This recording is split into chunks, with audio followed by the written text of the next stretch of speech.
What makes you happy? Life. I'm grateful for every day. Oh, that hit. Sorry, I'm like kind of getting emotional in this interview, just because I've been through like a rape situation, and so I'm really thankful that you're sharing your story because I feel like a lot of people need to hear about this, and I really appreciate you just for speaking out. Yeah, thank you so much for being here. What a warrior you are. Look at you.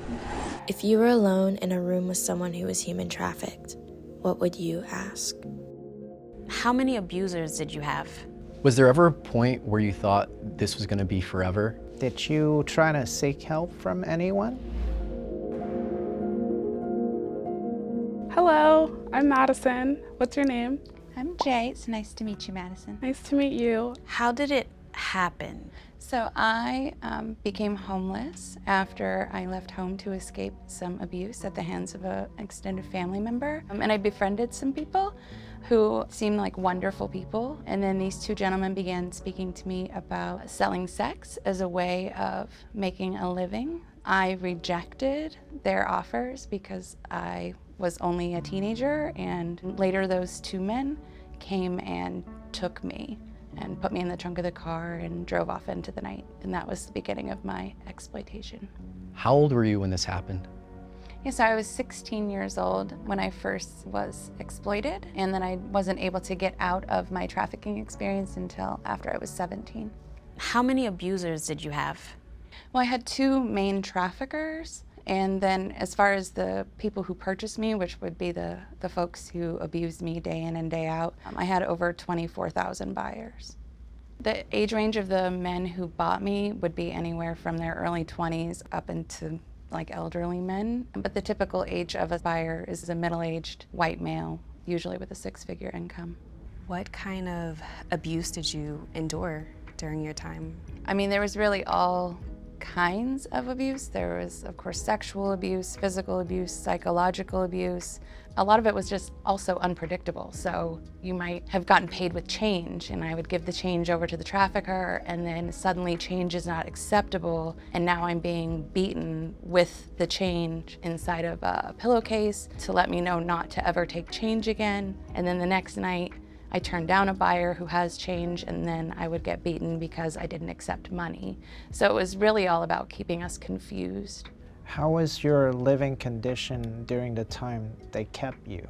Our living conditions were terrible. We lived in a terrible apartment, had literal mold covering all of the walls. We had no furniture except for one bed, but you couldn't sleep in the bed. We also weren't allowed food or water.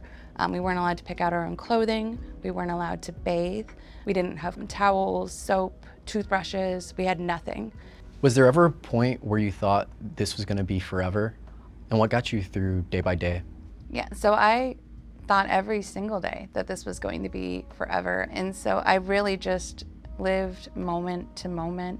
I frequently dissociated. That was probably one of the biggest savers for my brain. I am very grateful for my ability to dissociate and remove me from situations that would have otherwise broke me mentally. Did you try to seek help from anyone? So I did not try to seek help while I was being trafficked. One, because they had drilled it into our heads that if we went to the police that we would be arrested because we were criminals, we were prostitutes. What do you think about the people who paid or got access to you through the traffickers? Do you think they knew what was going on, and what do you think they were doing there?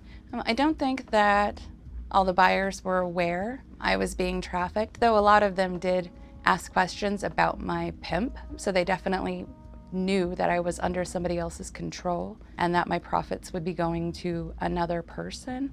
Any buyer who wants to help you, that just means that they want to take you home and make you their personal slave, and that didn't really seem like a good idea. As far as what I think about buyers, it takes a certain level of entitlement. Whatever is going on in their life, whether it's under the guise of being lonely or having sex as a quote-unquote need versus what it actually is it's a want. You know, air and water and food are a need. They give themselves permission. So to objectify and dehumanize me on that level in order to make me an object of pleasure for them, that's not somebody who I can have empathy or sympathy for. How do you feel about sex work? So I personally do not believe that sex work is work. I think the lowest statistic that I've read was 87% of people who are in exploitation, even if they're choosing to be there, that they feel trapped and there is not a way out, and so they continue. And if somebody feels trapped, is that really consent? If somebody would rather say no, is that consensual? And are we okay with that? How did you escape? Yeah, so we would frequently move hotels and hotel rooms, and a hotel employee saw this group of young girls getting in a car with these two older gentlemen, thought something didn't seem right, and so they contacted law enforcement. Unfortunately, the state that I was in is one of half of the states that charge children with prostitution. So even though I was abducted and trafficked, the police arrested me. I was arrested and charged with prostitution and aggravated money laundering for taking money from the buyers and giving it to my traffickers. And did they offer any resources to help you or anything, or? No. How long were you in prison? Yeah, so I was held for 40 days in this maximum security facility. My two traffickers each served 10 days for their crimes. They took plea deals. My main abductor, the one who I spent the most time with, he has never been to prison, and he is not a registered sex offender, as he is not seen as a danger to the community. Oh my gosh.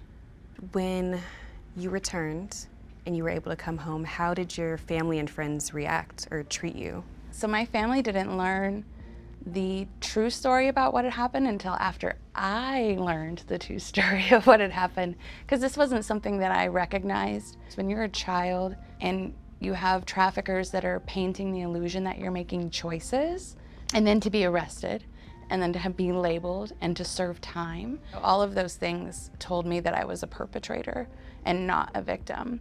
So when I came home, what I came home to was a family who believed that I was a criminal. And so I was treated as very lucky to have a space to even come to after what I had decided to do. And so it wasn't until I had gone through a pretty significant amount of therapy that I could speak to my parents about it. Do you find yourself like a lot more hyper aware of your surroundings today compared to before? I am very hypervigilant because I was taken after a knock on the door. If somebody knocks on my door, I don't answer it. Like to this day, I don't even get up. I'm not even the least bit curious about what's on the other side of that door. Now that you have some perspective and it's been years since it's happened, would you consider yourself a victim or a survivor? Both. I am not ashamed of being a victim. I have nothing to be ashamed of. I was a victim of two people who purposefully perpetrated these crimes against myself, and I'm also a survivor because I'm not currently in that situation, and I can speak to the other side of what it's like to come out of that situation. If you can write a letter to yourself from that time, from like the beginning, what would you write and how would you encourage that version of you, that part of you? I think really just recognizing that it wasn't my fault. Even to this day, I still have a hard time having empathy for little me. But then when it comes to old me, when I think about me, when I don't have physical control of my body, when once again I am at the mercy of other people, that scares the heck out of me. And so I try to hold empathy and space for young me, and then I really think about encouraging the older version of myself who's going to have all of these triggers and a real loss of control. This is very special to me to be able to talk with you. I was assaulted some years ago, so I can't even comprehend your story and your experience, knowing how that experience has shaped and changed my life. Thank you again for sharing. I really so appreciate it. What makes you happy? Life. I mean, I shouldn't be alive.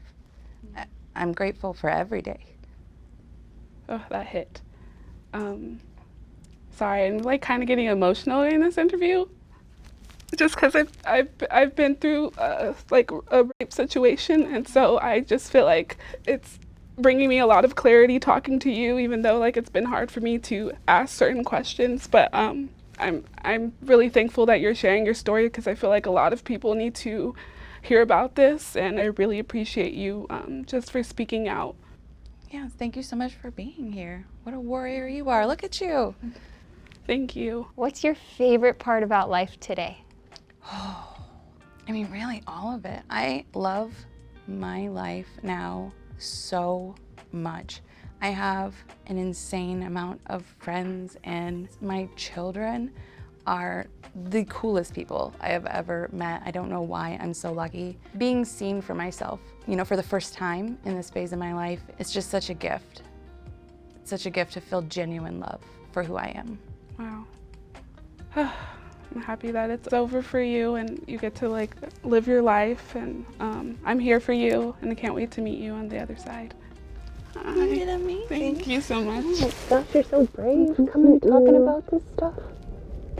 I'm glad you're here. You did good. It's okay.